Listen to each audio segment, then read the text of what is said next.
میں ایک سیکنڈ آپ کو نا کچھ اور چیزیں دکھا دیتا ہوں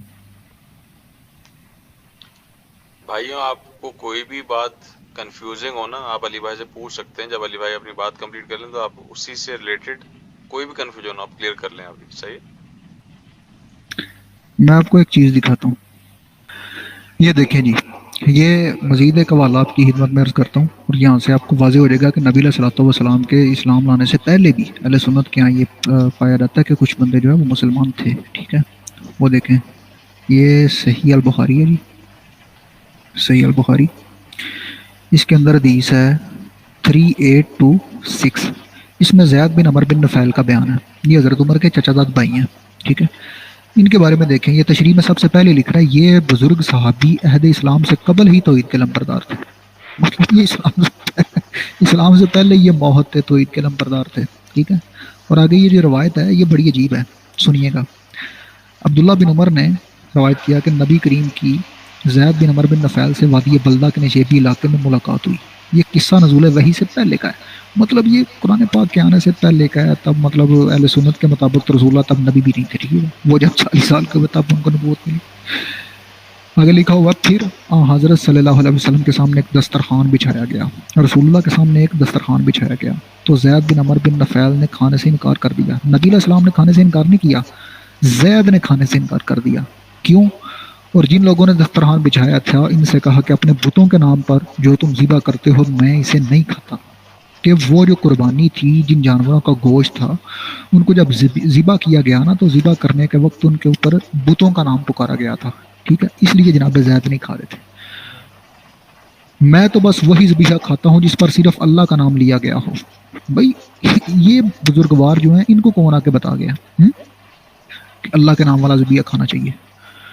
اور یہ موحد ہو گئے اسلام کے آنے سے پہلے. یہ جناب عمر کے جو چچا زاد بھائی ہیں یہ موحد تھے، یہ توحید پرست تھے، اور یہ دین ابراہیم پہ تھے. اور جو جناب رسول خدا کے اجداد ہیں جن کو اللہ نے چنا ہوا تھا، نعوذ باللہ من ذالک، وہ کافر ہیں. یہ عقل سے باہر بات ہے بھائی، عقل اس کو نہیں مانتی. زید بن عمر قریش پر ان کے ذبیحہ کے بارے میں عیب بیان کرتے تھے اور کہتے تھے کہ بکری کو پیدا تو اللہ تعالیٰ نے کیا، اسی نے اس کے لیے آسمان سے پانی برسایا، اسی نے زمین میں سے گھاس اگائی، پھر تم لوگ اللہ کے سوا دوسرے بتوں کے نام پر اسے ذبح کرتے ہو. ٹھیک ہے، تو اس لیے وہ نہیں کھاتے تھے. یہ دیکھیں جی، یہ بزرگ بعثت نبوی سے پہلے انتقال کر گئے. روایت میں مشرکین مکہ کا انصاب پر ذبیحہ کا ذکر ہے. مطلب وہ جو مشرکین مکہ تھے وہ مطلب ایسے جب جانوروں کو ذبح کرتے تھے تو بتوں کے نام پہ کرتے تھے. ٹھیک ہے، اور یہ بہت ہی زیادہ آپ کہہ لیں کہ یہ نجس کھانا ہے جس کے اوپر اللہ کے علاوہ کسی بت کا نام لیا گیا ہو. یہ دیکھیں جی آگے کیا کہتے ہیں. انہوں نے حضرت کو بھی قریش کا ایک فرد سمجھ کر گمان کر لیا، شاید دسترخوان پر تھانوں کا ذبیحہ پکایا گیا اور وہ غیر اللہ کے مذبوح جانوروں کا گوشت نہیں کھایا کرتے تھے. جہاں تک حقیقت کا تعلق ہے کہ رسول اللہ پیدائش کے دن سے ہی معصوم تھے، اور یہ ناممکن تھا کہ آپ نبوت سے پہلے قریش کے افعال شرکیہ میں شریک ہوتے. ٹھیک ہے، لہٰذا یہ گمان حضرت کے بارے میں صحیح نہ تھا. زید رسول اللہ کے بارے میں گمان کرتے تھے کہ نبی علیہ الصلوۃ والسلام اس میں سے کچھ کھا رہے ہیں، تو ان کا یہ گمان صحیح نہیں تھا. وہ کہتا ہے کیونکہ نبی علیہ الصلوۃ والسلام پہلے دن سے محفوظ تھے کہ وہ کسی کے شرکیہ فعل کے اندر، مطلب وہ جو بتوں کی قربانی ہے اس کے اندر نبی علیہ السلام شامل ہوں یا اس میں سے کھائیں. جب کہ اہل سنت کی باقی کتابیں ہیں ان میں لکھا ہوا کہ نبی علیہ الصلوۃ والسلام نے اس میں سے کھایا. مثال کے طور پہ یہ دیکھیں، یہ کتاب ہے صحیح ابن حبان، یہ امام بخاری کے جو ہیں وہ شاگرد ہیں. ثقات ابن حبان ان کی کتاب ہے.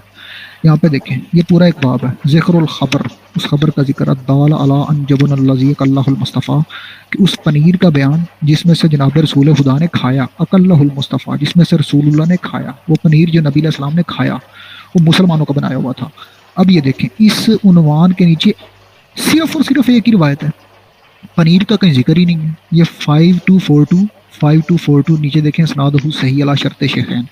اس میں وہی بخاری والی روایت ہے کہ عبداللہ ابن عمر نبی کریم کے بارے میں نقل کرتے ہیں کہ بلدہ کے ذریعے حصے میں آپ کی ملاقات زید بن عمر بن نفیل سے ہوئی. ٹھیک ہے، تو انہوں نے کہا میں وہ گوشت نہیں کھاتا جسے تم اہل مکہ بتوں کے نام پر ذبح کرتے ہو. تو اس میں سے امام ابن حبان تو کہہ رہے ہیں کہ نبی علیہ السلام نے کھایا ہوا ہے. اب آگے دیکھیں بالکل واضح روایت ہے، یہ مسند امام احمد بن حنبل ہے. اگر آپ اس کو کھولیں گے نا اسلام 360 میں تو وہاں پہ بھی ہے، مگر وہاں پہ انہوں نے اردو میں ضعیف کی ہوئی ہے جبکہ عربک میں صحیح ہے. اس کے بارے میں دیکھیں، سعید بن زید سے مروی ہے کہ ایک مرتبہ نبی مکہ مکرمہ میں تھے، ان کے ساتھ حضرت زید بن حارثہ بھی تھے. زید بن عمر بن نفیل کا ان دونوں کے پاس سے گزر ہوا، وہی وادی بلدہ کے نشیبی علاقے میں. ٹھیک ہے، آگے لکھا ہوا ہے کہ اس کے بعد نبی علیہ السلام کو کبھی اس قسم کا کھانا کھاتے ہوئے نہیں دیکھا گیا. اس کے بعد مطلب یہاں پر رسول اللہ نے کھایا ہے. یہاں پہ لکھا ہوا ہے اس کی اسناد ہو ضعیف. اب دیکھیں جی اس کی عربک کیا ہے. اکلو مما ذبح علی النصب قال فما رعی النبی. کہتے ہیں اس کے بعد میں نے نبی علیہ السلام کی روایت نہیں کی, نبی علیہ السلام کو نہیں دیکھا. بعد ذالک کا اس واقعے کے بعد اقل شیئن کہ وہ کوئی ایسی شے کھائیں مما ذبح علی النصب جو بتوں کے نام پہ ذبح کی گئی ہو. ٹھیک ہے, آگے دیکھیں جی یہ مسند امام احمد بن حنبل احمد شاکر. یہ دیکھیں یہاں پہ وہی روایت ہے بعد ذالک کل شیء مما ذبح علی النصب. تو یہ دیکھیں جی حدیث نمبر 1648 اسنادہ صحیح, یعنی سنت کیا بالکل صحیح سند سے روایت ہے. ٹھیک ہے, تو آگے دیکھیں حدیث المختارہ ہے. تو حدیث المختارہ میں 1110 یا 1110 اسنادہ حسن. اس میں بھی سیم وہی الفاظ ہیں بعد ذالک اقل شیء مما ذبح علی النصب. ٹھیک ہے, آگے 1111 اسنادہ حسن. اس کے اندر بھی سیم وہی روایت ہے فما روی النبی قل مما ذبح علی النصب من یوم ذالک حتی بعث. یہاں تک کہ نبی علیہ السلام کو مبعوث کر دیا گیا, ان کو نبی بنا دیا گیا. وہ اس واقعے کے بعد رسول اللہ کو نہیں دیکھا گیا, نعوذ باللہ من ذالک. مطلب یہاں پہ رسول اللہ نے کھا لیا. ٹھیک ہے, آگے دیکھیں جی یہ صحیح کتب تسع ہے. پہلے بھی آپ کو میں نے اس کا حوالہ دیا ہے, جامعۃ الازہر سے چھپ گیا. یہ حاشیہ نمبر 4 ہے, اس میں بھی وہی روایت ہے یا قل مما ذبح علی النصب. ٹھیک ہے, فما روی النبی. اس کے بعد نبی علیہ السلام کو ہم نے نہیں دیکھا کہ نبی علیہ السلام نے کسی ایسی چیز کو کھایا ہو جس کو ذبح کرتے وقت بتوں کا نام لیا گیا. تو 4 نمبر حاشیے پہ آ کر دیکھیں اسنادہ حسن. یہ میں تھوڑا زوم کر دیتا ہوں, یہ دیکھیں جی اسنادہ حسن. ٹھیک ہے, آگے آ جائیں جامع المسانید ہے ابن کثیر الدمشقی کی.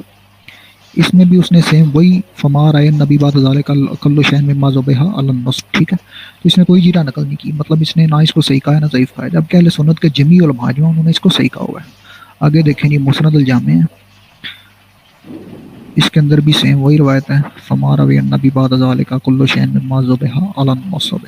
ٹھیک ہے, تاریخ ابن کثیر ہے. اس میں بھی دیکھیں زید بن عمر بن نفیل کے بارے میں یہ کیا فرماتے ہیں. کہتے ہیں زید بن عمر بن نفیل نے صنام پرستی چھوڑ کر اپنی آبائی مذہب سے ہمیشہ کے لیے کنارہ کشی اختیار کر لی تھی. مطلب ان کے جو آبائی مذہب تھا نا زید بن عمر بن نفیل کا, وہ جو بت پرست تھے ان کے اجداد, انہوں نے اس سے کنارہ کشی کر لی تھی. بھائی زید بن عمر جو ہے وہ نبی علیہ الصلوۃ والسلام کے خاندان سے نہیں ہے, وہ حضرت عمر کے چچے کا بیٹا. ٹھیک ہے, وہ تو اپنے اجداد کے دین سے فارغ ہو گئے, وہ اپنے اجداد کے دین سے بیزار ہو گئے, بری ہو گئے, دور ہو گئے. اور وہ پاک گھرانہ جس کو اللہ نے مصطفیٰ کر لیا تھا, جس کو اللہ نے چن لیا تھا اور دنیا کے سب سے بہترین گھروں میں سے قرار دیا تھا, جو جناب رسول خدا علیہ الصلوۃ والسلام کے اجداد ہیں, جو جناب رسول خدا علیہ الصلوۃ والسلام کے نور کے متحمل ہیں, وہ جتنے بھی لوگ تھے نعوذ باللہ من ذالک وہ سارے مشرک تھے. اور یہاں تک کہ رسول اللہ کو بھی نہیں چھوڑا کہ نبی علیہ الصلوۃ والسلام بھی جو ہیں وہ والا گوشت کھاتے تھے جو بتوں کے نام پہ ذبح کیا گیا. تو یہ کون سا دین ہے میرے بھائی جس میں جناب رسول خدا جو ہیں وہ شرکیہ کام کر رہے ہیں نعوذ باللہ من ذالک, اور حضرت عمر کے جو چچا زاد بھائی ہیں وہ اسلام سے پہلے, قرآن کے آنے سے پہلے وہ جناب علی مسلمان ہو چکے ہیں. یہ کون سی چیز ہے بھائی, میری تو کل سمجھ سے باہر رہی ہے. ٹھیک ہے, آگے دیکھیں کنارہ کشی اختیار کر لی تھی اور وہ اللہ تعالیٰ کے وحدہ لا شریک کے نام پر ذبح کیے ہوئے جانوروں کو اللہ کسی اور کا گوشت نہیں کھاتے تھے. یہ دیکھیں جی ابراہیم کا معبود ہی میرا معبود ہے اور انہی کا دین میرا دین ہے. ٹھیک ہے, تو یہ تو بھائی جناب ابراہیم علیہ الصلوۃ والسلام جو ہیں. اب آپ تھوڑا سا غور کریں, جناب زید بن عمر بن نفیل جو ہیں ان کے والدین جو ہیں وہ بت پرست ہیں, اور وہ بت پرستی چھوڑ کے ابراہیم کے دین پہ آ گئے. اور جناب ابراہیم جنہوں نے کعبے کی بنیاد رکھی, جو کعبے کو بنانے والے, اور جنہوں نے اپنی نسل میں سے امت مسلمہ کے بارے میں قرآن میں اللہ سے وعدہ لیا ہوا ہے, ان کی نسل جو کعبۃ اللہ کی متولی تھی, جو کعبہ کی چابیاں اپنے پاس رکھتے تھے, جنہوں نے آب زمزم کو دریافت کیا تھا, وہ جناب ابراہیم کے دین سے ہٹ گئے تھے. یہ کون سی دنیا میرے بھائی مطلب میری تو کل سمجھ سے یہ باہر کی بات ہے. ٹھیک ہے, بات واضح ہو رہی ہے جی. اگر یہاں تک بات کلیئر ہے تو آگے بڑھیں. جی بڑھیا. کسی بھائی کا کوئی سوال ہے ادھر, میر بھائی یا باقی عادل بھائی؟ اگر بھائی کہیں پہ کوئی سوال ہو یا کوئی مطلب ایسی چیز ہو جو آپ کو مطلب وضاحت کروانی ہو تو روک لیا کریں, کوئی اتنا مسئلہ نہیں ہے. ٹھیک ہے جی جی ناظرین انشاءاللہ پھر سمجھ آ گیا. میر بھائی کو سوال ہے. یہ آرگومنٹ آتا ہے کہ ابو لہب بھی تو ہاشم میں سے تھا, تو پھر ان کا کیا ہوگا ابو لہب کا, کیونکہ ابو لہب کے لیے اگر قرآن کی آیت ہے تو انہوں کے لیے پھر ہمارے جو اہل سنت کے اندر حدیث ہے وہ بھی صحیح ہے, تو یہ آرگومنٹ دیتے ہیں ہم. جی اس میں عرض کر دیتا ہوں. دیکھیں بھائی جیسے جناب ابراہیم ہے نا, جناب ابراہیم تو اللہ نے قرآن پاک میں کہا ہوگا کہ میں نے ابراہیم کی اولاد میں سے سب کو مصطفیٰ کر لیا. اب ابراہیم کی اولاد میں سے یہاں پہ انڈرسٹوڈ بات ہے، ساری دنیا اس بات کو مانتی ہے کہ ابراہیم کی اولاد میں مثال کے طور پہ ابراہیم کے پوتے ہیں جناب یعقوب، سگے پوتے ہیں جناب ابراہیم کے جو جناب یوسف کے والد ہیں. ان کی جو اولاد ہے وہ 12 بیٹے ہیں، ان میں سے 2 جناب یوسف اور بنیامین ہیں. ان میں سے ایک لڑکا ہے جس کا نام ہے یہودا. اس کے بارے میں اہل سنت، اہل تشیع، یہودی، مسلمان سارے مانتے ہیں کہ انہوں نے جناب یوسف کو قتل کرنے کی سازش کی تھی. ٹھیک ہے، تو جب ابراہیم کی اولاد کو چننے کی بات آتی ہے تو ابراہیم کی اولاد میں سے جو بت پرست ہیں یا جو انبیاء کے مخالفین ہیں، چناؤ سے مراد ان کو نہیں لیا جاتا میرے بھائی. چناؤ سے مراد ہمیشہ اس خاص نسل کو لیا جائے گا جن کو اللہ نے بزرگی عطا کی ہوئی ہے. تو جناب ہاشم کی اولاد میں سے بھی جو اللہ پاک نے جن کو چنا ہے، ہم کب کہتے ہیں کہ اس میں ابو لہب شامل ہے یا اس میں کوئی اور شامل ہے؟ ہم تو کہتے ہیں اس میں جناب رسول خدا علیہ الصلوۃ والسلام کی بات کو جس نے مانا اور جو جناب رسول خدا کے ساتھ ساتھ جناب ابراہیم کی ملت پہ قائم رہے، اس میں وہ شامل ہے، نہ کہ وہ شامل ہے جو جناب رسول خدا سے بغاوت کر کے میرے بھائی. جی تھا بھائی. اس سے مطلب یہ وہ مطلب لیا جائے گا کہ جس نے حق کو تسلیم کر لیا نا، یہ کہا جائے گا دیکھ کے جس نے تسلیم کر لیا. جی جی بالکل. آپ دیکھیں نا سورہ مبارکہ ہود پڑھیں، اس میں جناب نوح علیہ السلام کا واقعہ ہے. تو جناب نوح علیہ السلام کا بیٹا جو ہے اس نے جب جناب نوح کی بات نہیں مانی تو اللہ نے کہا لیس من اہلک. اللہ نے یہ نہیں کہا یہ تیری اولاد میں سے نہیں ہے، اللہ نے کہا یہ تیری اہل بیت میں سے نہیں ہے، لیس من اہلک. جبکہ اللہ قرآن میں کہہ رہا ہے کہ وہ نوح کا بیٹا تو تھا مگر اس کی اہل نہیں تھا. تو اہل وہی ہوتی ہے میرے بھائی جو کسی حوالہ دکھا کے ان کو سمجھا دیں اگر آپ کے پاس ہے. میں دکھا دیتا ہوں سر، میں دکھا دیتا ہوں.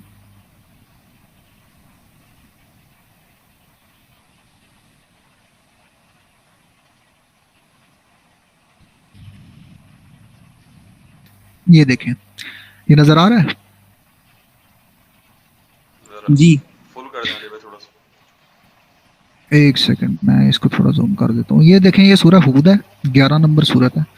اس کے اندر جناب نوح اپنے بیٹے کو کہہ رہے ہیں وَقَانَ مَعِی مَوْضِلْ یا بنیا. یہ دیکھیں واضح لفظ لکھا ہوا ہے یا بنیا، اس کا مطلب ہوتا ہے اے میرے بیٹے. تو اس کا مطلب ہے نوح کا نسبی بیٹا تھا، مطلب نوح کی اپنی ہی اولاد تھا وہ. ارکب معنا، ہمارے ساتھ سوار ہو جا. ولا تکن مال کافرین، اور تو کافروں میں سے نہ ہو. اس کا مطلب ہے کہ وہ کافر نہیں تھا. جناب نوح کا یہ کہنا، اگر وہ خود ہی کافر ہوتا تو جناب نوح ضرور اس کو کہتے کہ تو آئی کافروں میں، ٹھیک ہے جا. جناب نوح اس کو کہہ رہے ہیں تو کافروں میں سے نہ ہونا، کافروں کے ساتھ شامل نہ ہونا، اے میرے بیٹے ہمارے ساتھ آ جا. ٹھیک ہے. تو اس نے آگے سے کہا الجبل یا سمعین الماء، کہ یہ جو جبل ہے پہاڑ ہے یہ مجھے پانی سے بچا لے گا. ٹھیک ہے. آگے دیکھیں جی اگلے صفحے پہ آئیں، اس کی آیت نمبر ہے 45. ٹھیک ہے. اس کے اندر لکھا ہوا ہے اللہ خود، وہاں پہ تو جناب نوح نے کہا تھا نا کہ وہ میرا بیٹا ہے، تو یہاں پہ اللہ بھی کہہ رہا ہے کہ نہ جناب وَنَادَى نُوحٌ رَبَّهُ فَقَالَ رَبِّ إِنَّ ابْنِي مِنْ أَهْلِي، کہ نوح نے کہا کہ اے میرے اللہ یہ جو میرا بیٹا ہے یہ میری اہل بیت میں سے ہے. یہ دیکھیں ابنی من اہلی، اس کا مطلب ہے اولاد ہونا اور چیز ہوتی ہے، اہل ہونا اور چیز ہوتی ہے. ٹھیک ہے. تو اللہ نے قرآن پاک میں بالکل واضح یہ چیز بیان کیا کہ جناب نوح اس کو کہہ رہے ہیں کہ اپنے اللہ کے ساتھ دعا کر رہے ہیں کہ اے اللہ یہ جو میرا بیٹا ہے یہ میری اہل میں سے ہے، تو اس کو بچا. مطلب اس کے حق میں انہوں نے دعا کی. تو اللہ نے کہا قال یا نوح، اللہ نے کہا، ہم نے کہا اے نوح انہ لیس من اہلک، یہ تیری اہل میں سے نہیں ہے. ٹھیک ہے. مطلب بیٹا تو تھا تیرا، نسب تو ہے تیرا، تیری اولاد. اللہ نے اس بات کی نفی نہیں کی یہ تیرا بیٹا نہیں، اللہ نے کہا یہ تیری اہل نہیں. مطلب اہل وہ ہوتا ہے جو اطاعت گزار ہو. آگے دیکھیں اللہ نے اس کی ریزن بیان کیا، انہ عمل غیر صالح، اس کا جو عمل ہے وہ غیر صالح ہے. مطلب جو امال کی بنیاد پہ غیر صالح ہو جائے وہ اہل نہیں ہوتا. بیٹا بے شک ہو، اس سے کوئی فرق نہیں پڑتا. بات واضح ہوگی جی.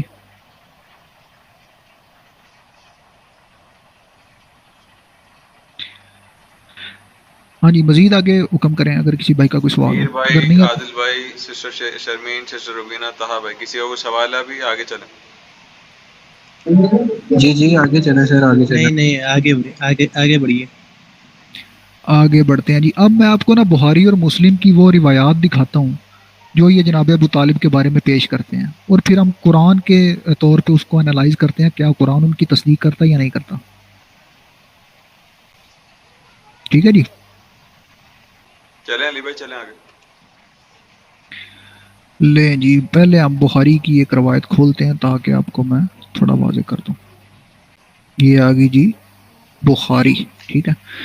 تو میں نا کوشش کروں گا کہ حوالہ جات آپ کے سامنے وہ ڈسپلے کرواؤں جو آپ اسلام 360 ایپ کے تھرو بھی اتھینٹیکیٹ کر سکیں. ٹھیک ہے؟ اوکے علی بھائی. یہ دیکھیں جی، یہ نا بخاری کی روایت ہے. ٹھیک ہے؟ اور یہ بخاری میں تقریباً 5 دفعہ ہی ہے.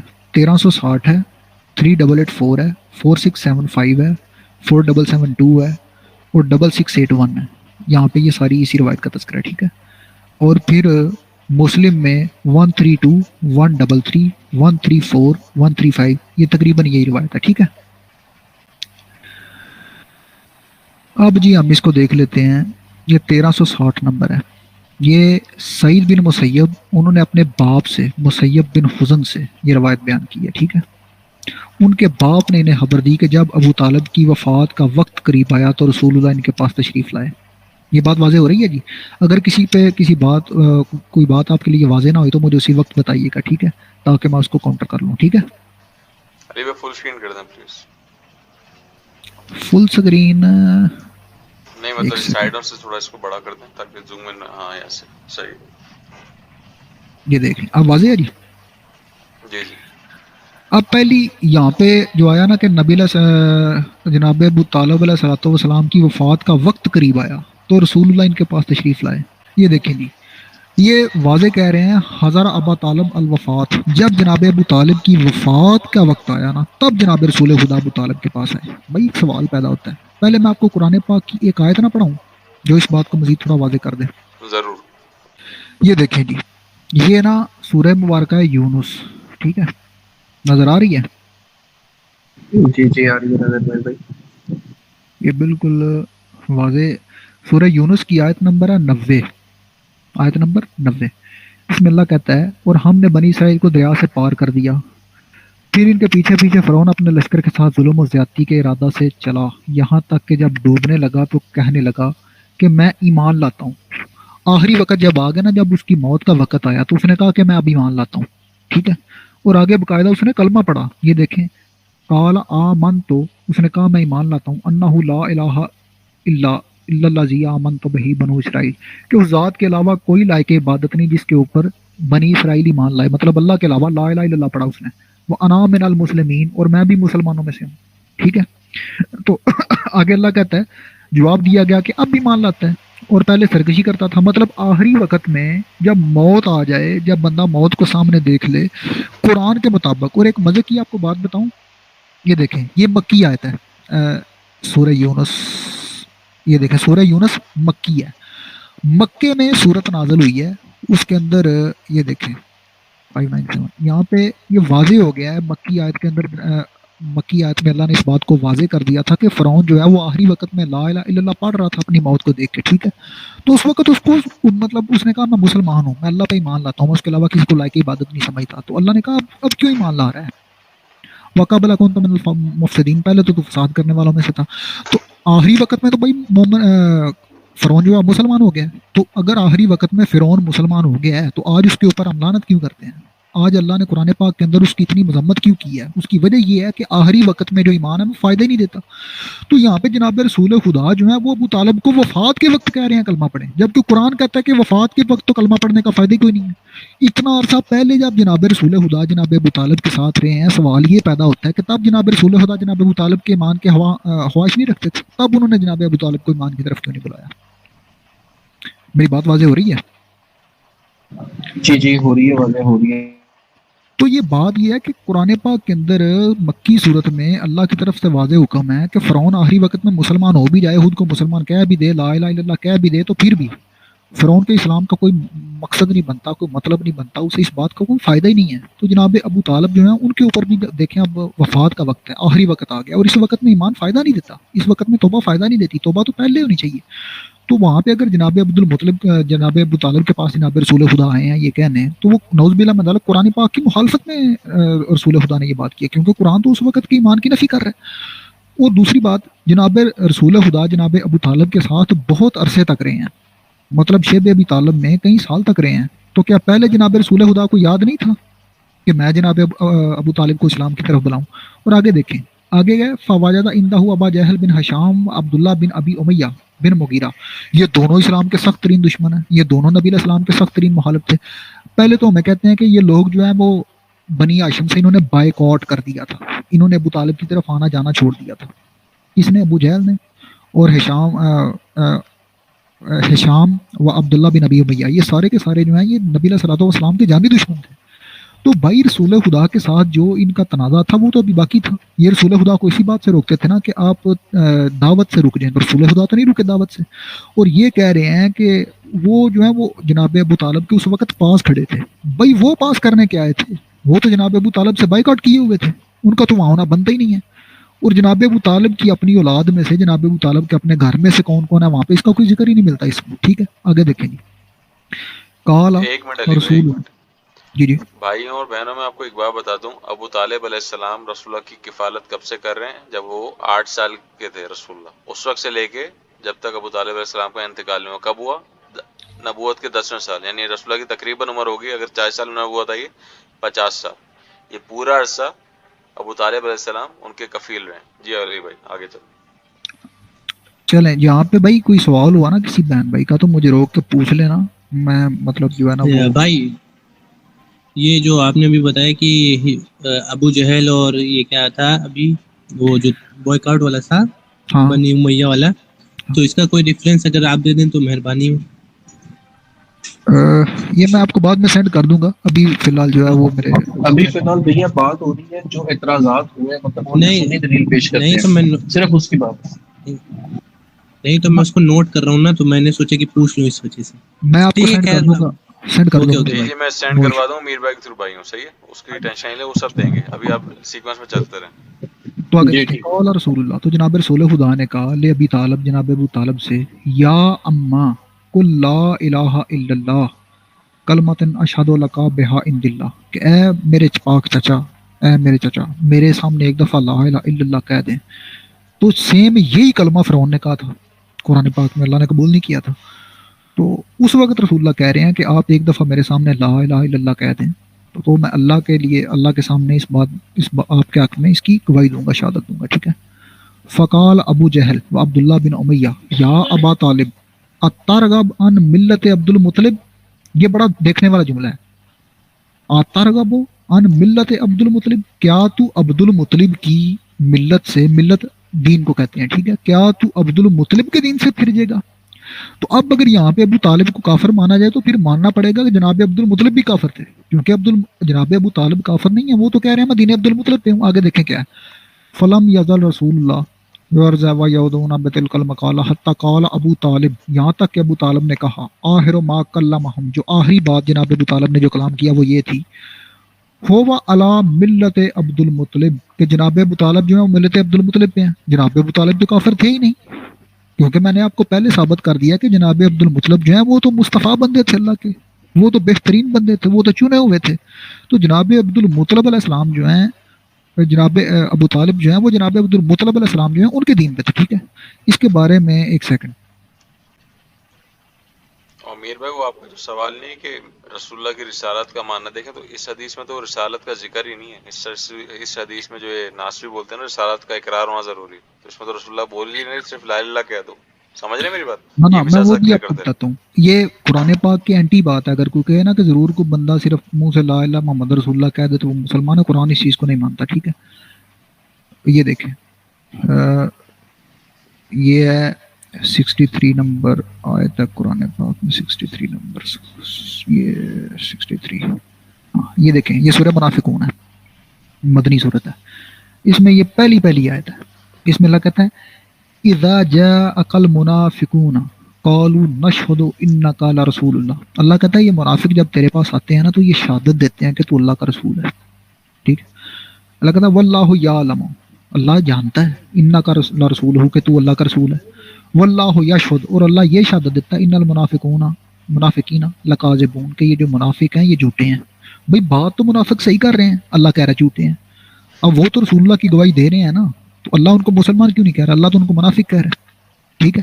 اب میں آپ کو ایک اور جو ہے نا وہ آیت دکھاتا ہوں تاکہ مزید واضح ہو جائے بات، یہ دیکھیں، یہ سورہ فتح ہے، بلکہ میں اس کا نا ایک اور چیز آپ کو دکھا دوں. یہ دیکھیں، یہ آگے آیت ہے سورہ مبارکہ فتح 48 نمبر صورت ہے، اس کی 25 نمبر آیت ہے. تو اس میں یہ اسلام کے تقریباً آخری دور میں نازل ہونے والی صورت ہے، جب فتح مکہ ہوگا نا تب کی ہے.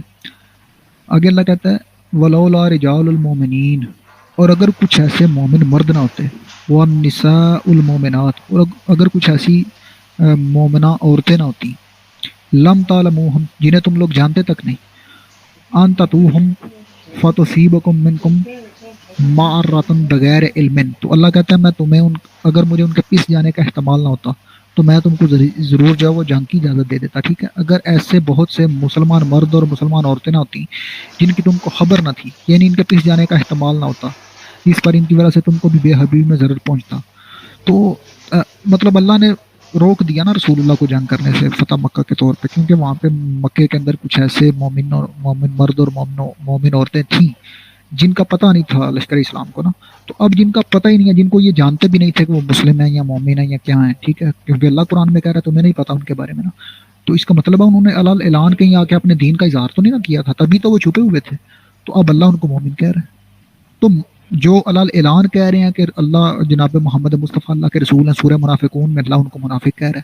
اب آپ آگے دیکھیں، یہ صحیح مسلم شریف ہے، مسلم شریف کی حدیث نمبر ہے 140. ٹھیک ہے، اس میں اب کلمہ دیکھیں کیا لکھا ہوا ہے. نبی علیہ السلام فرماتے ہیں من قال، جو کہ اشہد ان لا الہ الا اللہ وحدہ لا شریک لہ وان محمد عبدہ ورسولہ، یہاں پہ کلمہ ختم نہیں ہوا، آگے چلتا جا رہا ہے. وان عیسیٰ عبد اللہ و ابن امتہ و کلمۃ القاہا الی مریم وروح منہ وان الجنۃ حق وان النار حق ادخلہ اللہ من ای ابواب الجنہ ثمانی ہے شان. ٹھیک ہے، تو یہ کلمہ تو بھائی مسلمانوں میں بھی کوئی نہیں پڑھتا. یہ دیکھیں نبی علیہ السلام فرماتے ہیں کہ جو شخص کہے کہ میں گواہی دیتا ہوں کہ اس بات کی کہ سوائے اللہ کے کوئی سچا معبود نہیں، وہ اکیلا ہے، اس کا کوئی شریک نہیں، اور بے شک حضرت محمد اس کے بندے اور اس کے بھیجے ہوئے ہیں، اور بے شک حضرت عیسیٰ اللہ کے بندے ہیں اور اس کی لونڈی مریم کے بیٹے ہیں، اور اس بات سے پیدا ہوئے ہیں جو اللہ نے مریم میں ڈال دی، اور رحمت ہیں خدا کی یا روح ہیں خدا کی، یعنی حضرت عیسیٰ کو روح اللہ کہتے ہیں. ٹھیک ہے، اس لیے کہ اللہ عز و جل نے ان کی روح کو پیدا کیا ہے، اگرچہ سب روحوں کو خدا ہی نے بنایا، عیسیٰ کی روح بڑی عزت اور بزرگی والی ہے، اس لیے خدا کی طرف نسبت دی گئی. جیسا خانہ کعبہ کو بیت اللہ، بے شک جنت حق ہے اور جہنم حق ہے، تو لے جائے گا اس کو اللہ جنت کے 8ویں دروازے میں سے جس میں سے چاہے. تو یہ جو کلمہ لکھا ہوا ہے، نبی علیہ الصلوۃ والسلام نے اس کلمے کا جو ذکر کیا ہے، اگر پورے کلمے کی بات کریں تو یہ کلمہ آج تک میں نے نہیں سنا کسی سنی یا شیعہ کو پڑھتے ہوئے، جو مسلم کو مانتے ہیں وہ بھی نہیں پڑھتے. ٹھیک ہے، میرے خیال سے یہ اسپیسیفکلی کرسچنس کے لیے ہوگا، ان کو جو اللہ کے نبی ان سے گفتگو کر رہے ہوں گے تو ان کو کہا ہوگا. نہیں یہ بھائی صرف اتنی روایت ہے جتنی میں نے آپ کے آگے پڑھی ہے، اور آپ اوپر دیکھ لیں یہ امام مسلم نے ایمان کے باب میں بیان کی ہے نا، ایمان کے بیان میں. ٹھیک ہے، ٹھیک ہے، تو یہ جو روایت میں نے آپ کے سامنے پڑھی ہے نا، یہ پورے کا پورا متن ہی یہ ہے اس روایت کا نا، اس کے علاوہ اس کا کوئی کانٹیکسٹ لکھا ہی نہیں ہوا، آپ اس کو خود ریچیک ٹھیک ہے. کریں. ٹھیک ہے، جی جی ٹھیک ہے. تو قرآن ایک پاک منٹ کے علی اندر بھائی، اور بھی ایسے جی اور جی جو محدث باب بنتا ہے نا اس کا مقصد یہ ہوتا ہے کہ اس کا عقیدہ ہے. ٹھیک ہے، جی جی بالکل، یہ آپ کہہ سکتے ہیں. اور دوسری بات، قرآن پاک میں جناب موسیٰ علیہ السلام کے دور میں ایک مومن کا ذکر ہے سورہ مومن میں، سورت کا نام ہے سورہ مومن. وہ جناب موسیٰ علیہ السلام کے جو ہے نا وہ سامنے ان کے ساتھ ہی ہوتا تھا، جناب موسیٰ کے مخالفین گروہ میں سے تھا مگر چھپا ہوا تھا، اس نے اپنے ایمان کو ظاہر نہیں کیا تھا. ٹھیک ہے، تو جناب موسیٰ کی جان بچانے کے لیے ایک دن اس نے جناب موسیٰ علیہ السلام کے بارے میں کوئی باتیں بھی کی تھی فرعون کے حضور میں نا، کیونکہ فرعون جو ہے وہ جناب موسیٰ کو قتل کرنے کا ارادہ رکھتا تھا. تو اللہ اس کے بارے میں خود قرآن میں کہتا ہے کہ وہ ایمان کو چھپائے ہوئے تھا، اور اللہ نے اس کو مومن آل فرعون کہا ہے، اور سورہ مومن اس کے نام پہ پوری سورت اتاری ہے اللہ نے. ٹھیک ہے، تو اس کے بارے میں تو کبھی کسی نے نہیں پوچھا بھائی اس کا کلمہ کیا تھا اور وہ کدھر سے پڑھتا تھا، یہ وہ کوئی ایسی بات نہیں ہے. ٹھیک ہے، تو ایمان کے سر لیے اس طرح جو چھپ کے جنہوں نے مطلب فار ایگزامپل آج کل کی جو ایجنسیز ہیں انٹیلیجنس وغیرہ ہے، تو اس جی کے اندر اگر آپ ورکنگ کر رہے ہیں کسی غیر مسلم کنٹری میں، یا آپ کے کوئی جو بھی اسلامک نظام ہے اس کے اندر بھی، تو آپ کے پھر فرائض بھی تو چھوٹ رہے ہوتے ہیں، آپ کی نماز چھوٹ رہی ہوتی ہے، آپ کا روزہ چھوٹ رہا ہوتا ہے، تو وہ ایگزامپٹ ہو جاتے ہیں کیا اس طرح اس سچویشن میں؟ نہیں میں اس کے بارے میں اگر آپ کو ایک چھوٹی سی آپ کہتے ہیں تو حدیث پڑھا دیتا ہوں. جی آپ ویسے بتا دیں، بس آپ مطلب وہ آپ کے لیے ہیکٹک ہوگا، ویسے بتا دیں. میں آپ کو بتا دیتا ہوں، نہیں میرے پاس وہ اس کا ریفرنس میرے ذہن میں آ گیا، میں آپ کو بخاری کی روایت پڑھا دیتا ہوں، ٹھیک ہے؟ جی جی یہ دیکھیں، یہ بخاری شریف ہے، نظر آ رہی ہے نا بالکل جی واضح ہے؟ جی بالکل کلیئر جی بات ہے. اس میں حدیث نمبر ہے 6171، ٹھیک ہے؟ جی جی یہاں پہ دیکھیں، انس بن مالک رضی اللہ تعالیٰ عنہ نے کہ ایک شخص نے نبی کریم صلی اللہ علیہ وسلم سے پوچھا، یا رسول اللہ قیامت کب ہوگی، قیامت کب قائم ہوگی؟ ایک بندہ آیا، اس نے رسول خدا سے یہ سوال کیا کہ یا رسول اللہ قیامت کب ہوگی؟ حضرت صلی اللہ علیہ وسلم نے دریافت فرمایا کہ تم نے اس کے لیے کیا تیاری کی ہے؟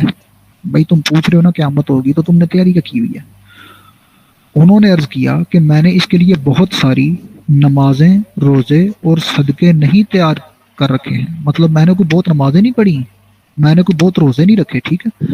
جی جی عربک میں لکھا ہوا ہے ما عادت بولہا، کہ میں نے اس کے لیے کوئی تیاری نہیں کی، من کثیر الصلاۃ، نمازوں کی کثرت سے، ولا صوم، نہ روزوں سے، ولا صدقہ، اور نہ صدقے کی کثرت سے۔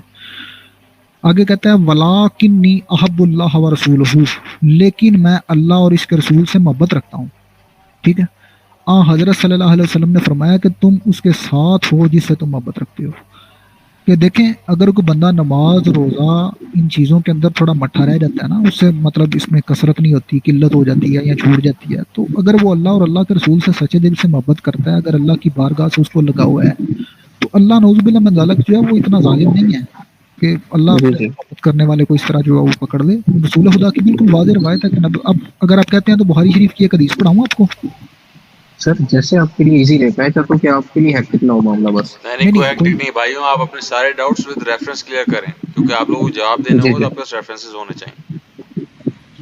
ٹھیک ہے، ایک سیکنڈ میں وہ نکال سر یہ اپلوڈ لازمی کر دیجیے گا یوٹیوب پہ، کیونکہ یہ ساری چیزیں جو ہے نا میں نوٹ ڈاؤن نہیں کر رہا، یہ اپلوڈ کیجیے گا لازمی. جی جی ضرور، یہ میں دیکھیں، یوٹیوب پہ لنک اپلوڈ کر کے لنک بھیج دوں گا میر بھائی کو، آپ سب کو پہنچا دیں گے۔ یہ دیکھیں، جی جی یہ نا بخاری شریف ہے، بخاری کی حدیث ہے 3610، ٹھیک ہے؟ تو یہ مطلب میں کوشش کر رہا ہوں کہ صرف وہ والے ریفرنسز آپ کے ساتھ شیئر کروں جو آپ ایزیلی اتھینٹیکیٹ کر سکتے ہیں، اسلام 360 سے دیکھ سکتے ہیں کہیں جی جی بالکل. ٹھیک ہے؟ تو اس میں جناب ابو سعید خدری رضی اللہ تعالیٰ عنہ بیان کرتے ہیں کہ ہم رسول اللہ کی خدمت میں موجود تھے اور آپ حنین کی مال تقسیم فرما رہے تھے، اتنے میں بنی تمیم کا ایک شخص ذوالخویسرہ نامی آیا۔ ذوالخویسرہ رسول اللہ کا صحابی ہے، بعد میں یہ خوارج میں چلا گیا تھا، عطاہ ذوالخویسرہ، ٹھیک ہے؟ تو کہنے لگا یا رسول اللہ انصاف سے کام لیجئے۔ یہ سن کر حضرت نے فرمایا افسوس، اگر میں ہی انصاف نہ کروں گا تو پھر دنیا میں کون انصاف کرے گا؟ اگر میں ظالم ہو جاؤں تب تو میری بھی تباہی اور بربادی ہو جائے۔ حضرت عمر رضی اللہ تعالیٰ عنہ نے عرض کیا حضور اس کے بارے میں مجھے اجازت دیں، میں اس کی گردن مار دوں، ٹھیک ہے؟ بھائی صحابی ہے اور حضرت عمر کہہ رہے ہیں میں اس کی گردن مار دوں، ٹھیک ہے؟ کیوں؟ وجہ کیا تھی؟ سر حضرت آپ کی آواز چلی گئی. میری آواز چلی گئی؟ نہیں آ رہی ہے آپ کی آواز تو. اچھا سوری۔ تو حضرت صلی اللہ علیہ وآلہ وسلم نے فرمایا کہ اسے چھوڑ دو، اس کے جوڑ کے کچھ لوگ پیدا ہوں گے۔ اب یہاں پہ جو نبی علیہ السلام بات فرما رہے ہیں ذرا سارے بھائی غور سے سنیے گا، اس کے جوڑ کے کچھ لوگ پیدا ہوں گے کہ تم اپنی نماز، یہ رسول خدا صحابہ سے خطاب کر رہے تھے نا، صحابہ کو کہہ رہے ہیں کہ صحابہ کرام جو ہیں وہ اپنی نماز کو ان کی نماز کے مقابلے میں حقیر سمجھو گے، اتنے بڑے نمازی ہوں گے، ٹھیک ہے؟ مطلب نبی علیہ السلام فرماتے ہیں وہ اتنی نمازیں پڑھیں گے، اس کی آپ عربک پڑھیں نا تو عربی میں لکھا ہوا ہے کہ یہ لہو اصحابن یحقروا احدکم صلاتہ، تم میں سے ہر کوئی اپنی صلات کو چھوٹا سمجھے گا، ما صلاتہم، ان کی صلات کے سامنے، ان کی نمازوں کے سامنے، وصیامہ ما صیامہم، اور تمہیں اپنے روزے ان کے روزوں کے مقابلے میں چھوٹے نظر آئیں گے۔ یقرؤون القرآن، یہ قرآن بھی پڑھیں گے، قرآن کو ترک نہیں کریں گے، لا یجاوز تراکہم، مگر وہ جو ہے نا قرآن ان کے جو ہے نا وہ الگ سے نیچے نہیں اترے گا، ٹھیک ہے؟ اب اس کا ترجمہ ہے تم اپنی نماز کو ان کی نماز کے مقابلے میں حقیر سمجھو گے، اور تم اپنے روزوں کو ان کے روزوں کے مقابلے میں حقیر سمجھو گے، اور وہ قرآن کی تلاوت کریں گے لیکن وہ ان کے الگ سے نیچے نہیں اترے گا۔ تو بھائی یہ سب علماء حضرات تو کہتے ہیں کہ نماز دین کا ستون ہے، بے شک ہے، پھر کہتے ہیں روزہ جو ہے وہ بندے کو متقی بنا دیتا ہے، تو وہ بھی تو رکھ رہے ہیں، قرآن پڑھنے سے بندے کو ہدایت ملتی ہے، قرآن بھی پڑھ رہے ہیں، مگر کیا نماز پڑھنے سے، صحابہ سے زیادہ نماز پڑھنے سے، صحابہ سے زیادہ روزے رکھنے سے اور ان سے زیادہ قرآن پڑھنے سے کیا ان لوگوں کو دین ملا؟ نہیں۔ رسول اللہ فرماتے ہیں کہ یہ لوگ دین سے اس طرح نکل جائیں گے. یہ تو دین سے نکل گئے, نماز پڑھ کے نکل گئے, روزہ رکھ کے نکل گئے. تو اب یہ جو لوگ ہیں یہ نماز پڑھ رہے ہیں, روزہ رکھ رہے ہیں, قرآن پڑھ رہے ہیں اور اتنے زیادہ اعمال کر رہے ہیں کہ صحابہ اپنے اعمال کو ان کے اعمال کے مقابلے میں حقیر سمجھ رہے ہیں, اور یہ تو دین سے خارج ہو رہے ہیں. اس کی وجہ کیا ہے؟ اس کی وجہ یہ ہے کہ منافق تھے, اندر سے رسول خدا کے ساتھ میل رکھتے تھے. اور آگے دیکھیں نبی صلی اللہ علیہ وسلم نے ان کے بارے میں کیا فرمایا کہ ان کا جرم کیا ہوگا. یہ دیکھیں, یہ لوگ مسلمانوں کے بہترین گروہ سے بغاوت کریں گے. یہ مسلمانوں کا جو سب سے بہترین گروہ ہوگا نا اس کے ساتھ بغاوت کریں گے. ٹھیک ہے. ابو سعید نے کہا کہ میں گواہی دیتا ہوں کہ میں نے یہ حدیث رسول اللہ سے سنی, اور یہ وہی میں گواہی دیتا ہوں کہ حضرت علی ابن ابی طالب نے ان کے ساتھ جنگ کی, یعنی خوارج سے. یہ سارا خوارج کا ذکر ہو رہا ہے. ٹھیک ہے. تو نماز اور روزہ میرے بھائی فائدہ دیتا ہے, مگر کچھ کنڈیشن کے ساتھ. ٹھیک ہے. اور یہ دیکھیں اسی بخاری کے اندر یہ جو پہلے میں نے آپ کو روایت دکھائی ہے, یہاں پہ ایک بندہ ہے جس کی نماز روزہ زیادہ کثرت کے ساتھ نہیں ہے, کوتاہی ہوئی ہے اسے نماز کے معاملے میں. میں یہ نہیں کہہ رہا نماز چھوڑ دی جائے, مگر اگر کوئی نماز یا روزے میں کوتاہی ہو جائے بندے سے غلطی ہو جاتی ہے, بشر ہونے کی حیثیت سے ہم غلطی کا خطا کا پتلا ہے, مگر اللہ اور اللہ کے رسول سے سچی محبت ہو, اللہ کی بارگاہ میں بندے کو امید ہو, تو بھائی یہ چیزیں بخشی جا سکتی ہیں. ہاں اگر اللہ اور اللہ کے رسول سے غداری ہو تو یہ بخاری کی 3610 جو روایت ہے نا کہ نمازیں صحابہ سے زیادہ بندہ پڑھے, پھر روزے صحابہ سے زیادہ رکھے, قرآن پڑھے, تو وہ بھی دین سے خارج ہو سکتا ہے میرے بھائی, اتنی نمازیں پڑھ کے. تو نماز یا روزہ جو ہے یہ سیکنڈری چیزیں ہیں, یہ فروعات دین میں سے. اصول دین میں آتا ہے توحید اور رسالت. ٹھیک ہے. اگر رسول اور رسول کے رب اللہ کے ساتھ آپ کا تعلق ٹھیک ہے, اگر جناب رسول خدا کے ساتھ آپ کی محبت ہے تو آپ انہی کے ساتھ ہوں گے. تو جناب ابو طالب علیہ السلام جو ہیں, اگر ان کے بارے میں بھی آپ یہ کہہ رہے ہیں تو رسول خدا کے ساتھ ابو طالب سے زیادہ محبت کس نے کی ہے میرے بھائی؟ اگر کسی کے علم میں کوئی ایسا بندہ ہے جس نے ابو طالب سے زیادہ قربانیاں دی ہیں رسول اللہ کے لیے, تو میرے علم میں اضافہ کرو نا.